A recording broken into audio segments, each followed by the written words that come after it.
Students, आज हम bryophytes में उनके रिप्रोडक्शन के बारे में स्टडी करेंगे और कुछ देखेंगे वहाँ उनमें किस प्रकार की लाइफ साइकिल होती है।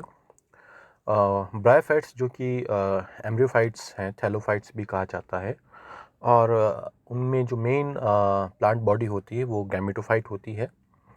और गैमेटोफाइट गैमेटोफाइट जो प्लांट बॉडी है उसके अंदर सेक्सुअल रिप्रोडक्शन और के द्वारा सेक्सुअल रिप्रोडक्शन होता है, और बाद में स्पोरोफाइट जो बॉडी है उसका डेवलपमेंट होता है। तो हम सेक्सुअल रिप्रोडक्शन पर फोकस करते हुए देखेंगे कि किस प्रकार से कौन सेक्स ऑर्गन्स का स्ट्रक्चर क्या होता है और किस तरीके से वो गैमेट फॉर्मेशन करते हैं। तो जो ब्रायोफाइट्स जो थैलस है वो होमोथैलिक भी हो सकते हैं तो हेट्रोथैलिक भी हो सकते हैं। होमोथैलस मतलब एक ही थैलस पर मेल और फीमेल सेक्स ऑर्गन का पाया जाना उसे होमोथैलिक कहेंगे। और हेट्रोथैलिक में अगर मेल और फीमेल सेक्स ऑर्गन्स दो अलग अलग थैलस पर पाए जाते हैं तो उसे हेट्रोथैलिक थैलिक स्ट्रक्चर भी कहेंगे। जो मेल सेक्स ऑर्गन होता है उसे हम एंथ्रीडियम कहते हैं, और जो फीमेल सेक्स ऑर्गन होता है उसे आर्कीगोनिया कहते हैं। तो आर्कीगोनिया जो है they are stalked multicellular flask shaped female sex organ. जो चाहे वो मेल सेक्स ऑर्गन हो या फीमेल सेक्स ऑर्गन हो, दोनों मल्टीसेलुलर स्ट्रक्चर्स होते हैं और उनमें जैकेट लेयर्स होती है। इनकी बहुत इंपॉर्टेंट करेक्टर है। जैकेट लेयर जो है वो स्टेराइल लेयर होती है, उसके अंदर उनके जो फर्टाइल टिश्यूज़ हैं वो डेवलप होते हैं और वो अल्टीमेटली गैमेट फॉर्मेशन करते हैं। तो आर्कीगोनिया जो है वो एक फ्लास्क की आकृति नुमा संरचना होती है, और उसका एक स्टॉक होता है। ऊपरी भाग जो होता है वो स्टॉक नुमा होता है, और नीचे का जो भाग है वो थोड़ा फूला हुआ बेस होता है जिसे सोलोन बेस कहते हैं।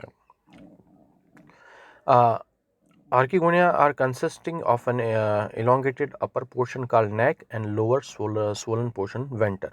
तो उसको दो भाग में विभाजित किया गया है, एक तो नेक और एक वेंटर। जो नेक जो है वो पतला होता है और ऊपरी भाग होता है, जबकि नीचे का जो फूला हुआ भाग होता है उसे हम कहते हैं vendor. The neck consists of an axial row of cells called the neck canal cells surrounded by a sterile jacket। नेक जो रीजन है उसमें नेक कैनाल सेल्स होती हैं और उसके चारों तरफ एक स्टेराइल जैकेट का आवरण पाया जाता है। The venter are made up of 1-2 layer thick wall of sterile cells which encloses a large egg cell और the ovum and the smaller venter canal cell just about the egg. जो venter जो भाग है उसके अंदर भी jacket layer होती है, एक दो स्टेराइल लेयर होती है, और उसके भीतर की ओर वेंटर कैनाल सेल होता है एक, और उसके नीचे एक बड़ा सा एग सेल होता है। जो एग सेल जो है उसे ओवम कहते हैं, और वही ये एग सेल या ओवम फीमेल गैमेट कहलाया जाता है। तो नेक रीजन में नेक कैनाल सेल्स होती है और उनके ऊपर एक कवर सेल्स भी पाई जाती है, जबकि वेंटर भाग के अंदर वेंटर कैनाल सेल होती है और दूसरा एग सेल होता है। नेक के अंदर 4 से 8 तक, अलग अलग प्रजातियों में डिपेंड करता है, 4 से 8 तक वेंटर कैनाल सेल पाई जाती है। At maturity, the tip of the archegonium opens and the neck canal cells as well as the ventral canal cells disintegrate, opening the neck for the entrance of the anthrozoid। जब reproduction होता है उस समय जब ये mature हो जाते हैं और पानी की सहायता से, जब एंथ्रोजॉइड जिन्हें कि फीमेल गैमेट्स कहा जाता है, वह पानी की सहायता से जब आर्कीगोनियम तक पहुंचते हैं, तो जो सबसे ऊपर जो आर्कीगोनियम की जो सबसे ऊपरी नेक रीजन की जो सबसे ऊपरी कोशिकाएं जिन्हें कैनाल सेल्स कहते हैं, पर्टिकुलरली जो कवर सेल्स कहते हैं, वो डिसइंटीग्रेट होती है और नेक कैनाल सेल भी डिसइंटीग्रेट होती है, और उस नेक से होते हुए एंथ्रोजॉइड्स वेंटर तक पहुंचते हैं और एग को निषेचित या फर्टिलाइज करते हैं।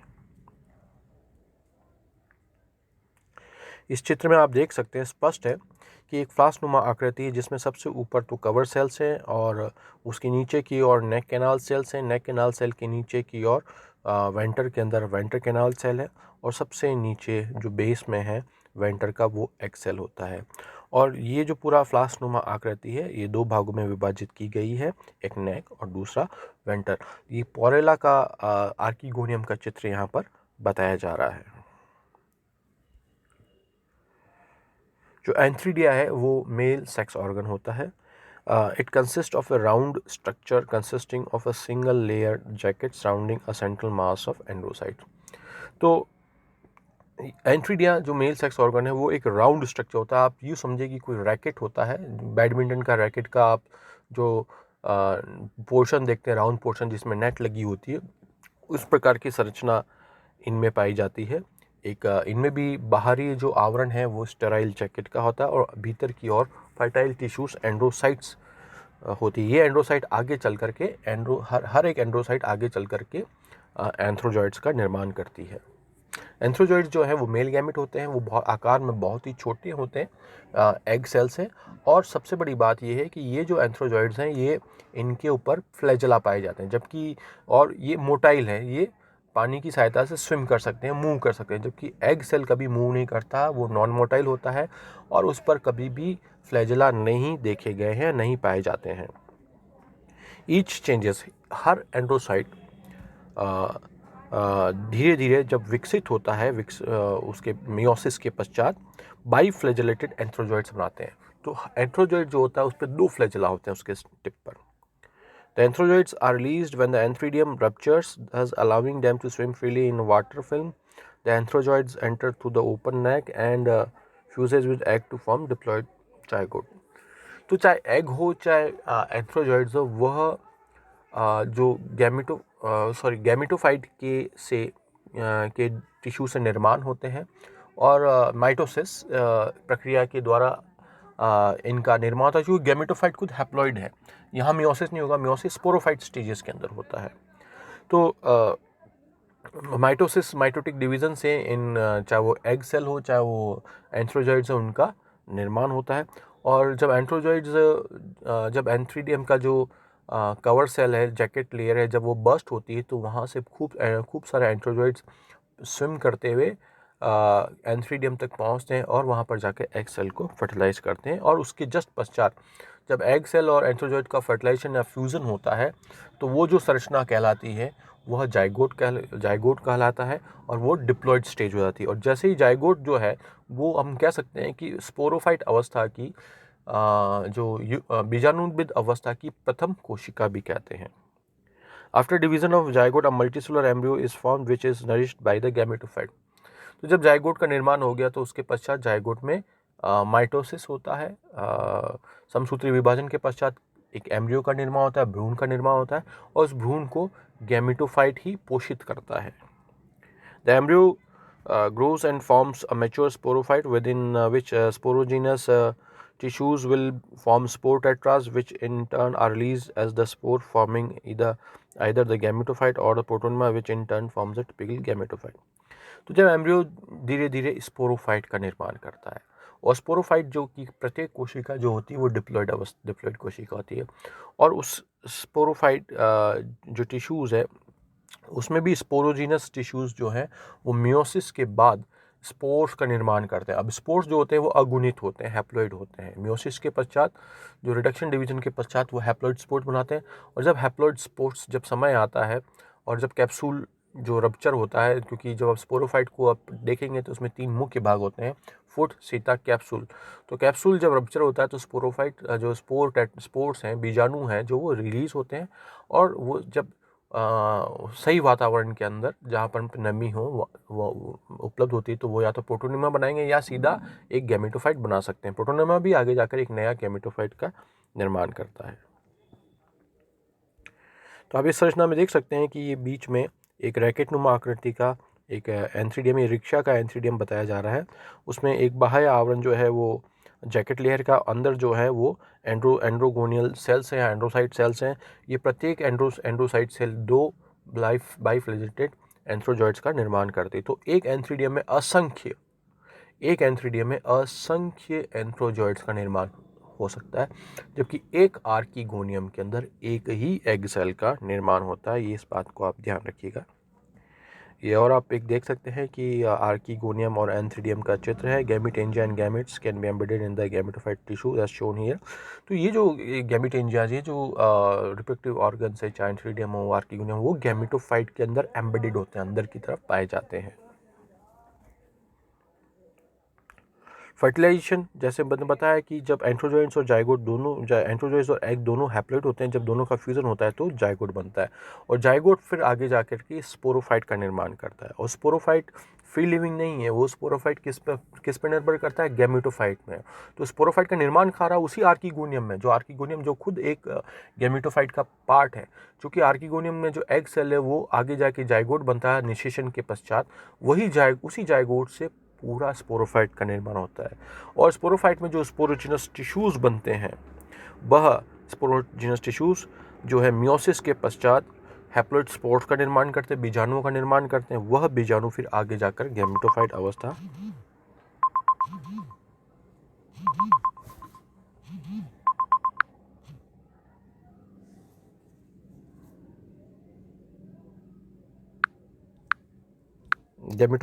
को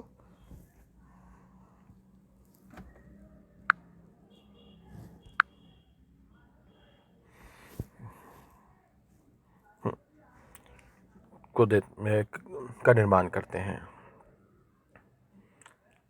तो ये इस चित्र में बताया गया है कि किस तरीके से स्पोरोफाइट्स और फुट सीटा कैप्सूल स्पोरोफाइट का स्ट्रक्चर क्या बारे में बताया गया है। स्पोरोफाइट्स में जो है बेसिकली 3 मुख्य भाग होते हैं, फुट, सीटा और कैप्सूल। जो फुट है वो गैमेटोफाइट जो थैलस है उसमें एम्बेडेड होता है। सीटा और जो कैप्सूल है वो बाहर की तरफ होते हैं। मॉसेस के अंदर ये बहुत ही अच्छे तरीके से इनको देखा जा सकता है। और जो कैप्सूल है, कैप्सूल के अंदर स्पोरोजिनस टिश्यूज होते हैं, और स्पोरोजिनस टिश्यूज जो होते हैं वो आगे चल के इस रिडक्शन डिवीज़न के द्वारा स्पोर का निर्माण करते हैं। कैप्सूल का जो टिप होता है उसको कैलिप्ट्रा कहते हैं, और उसके अंदर एक स्पेशल टाइप के स्ट्रक्चर होते हैं जिन्हें पेरिस्टोम्स कहते हैं। और ये जब पेरिस्टोम्स जो होते हैं वो कैलिप्ट्रा को अलग करते हैं, और ताकि वो स्पोर डिस्पर्सल में सहायता प्रदान करते हैं। ये आप देख सकते हैं गैमेटोफाइट और स्पोरोफाइट कि नीचे जो थैलस है वो तो गैमेटोफाइट स्ट्रक्चर है, और इस गैमेटोफाइट से ऊपर जो इरेक्ट स्ट्रक्चर आपको नज़र आ रहे हैं ये स्पोरोफाइट्स हैं। ये एंथोसिरोस का एक डायग्राम है जो कि एक हॉर्नवर्ट है, और इस हॉर्नवर्ट के अंदर आप देख सकते हैं स्पोरोफाइट और गैमेटोफाइट। स्पोरोफाइट इन गैमेटोफाइट पर निर्भर करता है। पोषण जो ये स्पोरोफाइट की जितनी भी कोशिकाएं हैं अपना पोषण गैमेटोफाइट से प्राप्त करते हैं। तो आप ये स्ट्रक्चर एक हॉर्नवर्ट का है, जबकि ये एक मॉस प्लांट का स्ट्रक्चर है जिसमें आप ग्रीन लीफ नुमा स्ट्रक्चर जो है वो तो गैमेटोफाइट है। और जो इरेक्ट स्ट्रक्चर आप देखते हैं कि लंबा सीटा है और उसके ऊपर चोंच जैसी आकृति के जो कैप्सूल्स हैं वो है, ये पूरा स्पोरोफाइट्स हैं। तो लाइफ साइकिल की जहाँ तक बात करें तो गैमेटोफाइट जो है, गैमेटोफाइट के अंदर गैमेटेंजियम बनते हैं, एंथ्रीडियम और आर्किगोनियम। उन एंथ्रीडियम आर्किगोनियम के अंदर गैमेट्स का निर्माण होता है, मेल गैमेट्स एंथ्रोजोइड्स और फीमेल गैमेट्स जिसको एग सेल कहते हैं। वाटर जब बारिश के समय में जब पानी की भरपूर मात्रा में होता है तो जनन प्रक्रिया होती है, फर्टिलाइजेशन होता है, और उसमें एंथ्रोजोइड स्विम करके एंथ्रीडियम तक पहुंचते हैं और एग को निषेचित करते हैं। निषेचित के पश्चात डिप्लॉयड जाइगोट बन जाता है। वह जाइगोट प्रथम कोशिका होती है स्पोरोफाइट जनरेशन की, और उसी जाइगोट से फिर एम्ब्रियो, और एम्ब्रियो से स्पोरोफाइट का निर्माण होता है। उसी स्पोरोफाइट में फिर मियोसिस के पश्चात पुनः स्पोर्स बनते हैं जो कि हैप्लॉइड है, और उन स्पोर्स को हम कह सकते हैं कि गैमेटोफाइट अवस्था की प्रथम कोशिका। वह स्पोर फर्टिलाइज हो, वो जब जर्मिनेट करेगा तो एक नया गैमेटोफाइट या प्रोटोनीमा, और प्रोटोनीमा फिर जाके गैमेटोफाइट का निर्माण करता। तो ये एक तरह का जीवन चक्र है जो कि एक हेट्रोमॉर्फिक लाइफ साइकिल को प्रदर्शित करता है। हालांकि इसमें आप देख सकते हैं कि जो ब्लू रंग के अंदर वो जो पूरी स्टेज है वो गैमेटोफिटिक अवस्था है, जो ऑरेंज या जो कलर में जो स्टेजेस है वो सारी की सारी स्पोरोफिट अवस्था है। तो इससे क्लियर है कि जो गैमेटोफाइट अवस्था है वो ज़्यादा लंबी होती है, डोमिनेंट होती है, जबकि स्पोरोफिट अवस्था अल्पकालीन होती है और लेस डोमिनेंट होती है। और स्पोरोफाइट अवस्था अपनी पूरा निर्भर करती है गैमेटोफाइट अवस्था पर। ये भी एक चित्र है, इसमें आप क्लियरली आप देख सकते हैं कैसे हैप्लॉइड गैमेटोफाइट जनरेशन और डिप्लॉइड गैमेटोफाइट जनरेशन को क्लियरली बताया गया है कि जैसे स्पोर्स से स्टार्ट हुई हैप्लॉइड जनरेशन, स्पोर्स ने फिर गैमेटोफाइट्स बनाए, चाहे मेल गैमेटोफाइट हो चाहे फीमेल गैमेटोफाइट। मेल गैमेटोफाइट में एंफीडियम बना, फीमेल गैमेटोफाइट में आर्किगोनियम बना। निषेचन के पश्चात एग बना, जो निषेचन के पश्चात जाइगोट बना, और जाइगोट जो है वो प्रथम कोशिका होती है स्पोरोफिटिक जनरेशन की। वह जाइगोट फिर आगे चल करके स्पोरोफाइट का निर्माण करती है, जो कि डिप्लॉयड होता है। स्पोरोफाइट के अंदर जो कैप्सूल्स हैं, कैप्सूल के अंदर जो स्पोरेंगियम सेल्स होती हैं, वो स्पोर्स का निर्माण करती है। और इस तरीके से ये चक्र जो है वो रहता है ब्रायोफाइट्स के अंदर। जहाँ तक हम क्लासिफिकेशन की बात करते हैं तो मुख्यतः ब्रायोफाइट जो डिवीजन को 3 मुख्य क्लासेस में डिवाइड किया गया है। और एक तो है हेपेटिकॉप्सिडा, दूसरा एंथोसिरोटॉप्सिडा और तीसरा है ब्रायोप्सिडा। हेपेटिकॉप्सिडा को लेवर्ड्स कहते हैं, एंथोसिरोटॉप्सिडा को हम हॉर्नवर्ड्स कहते हैं, और ब्रायोप्सिडा को मॉसेस कहते हैं।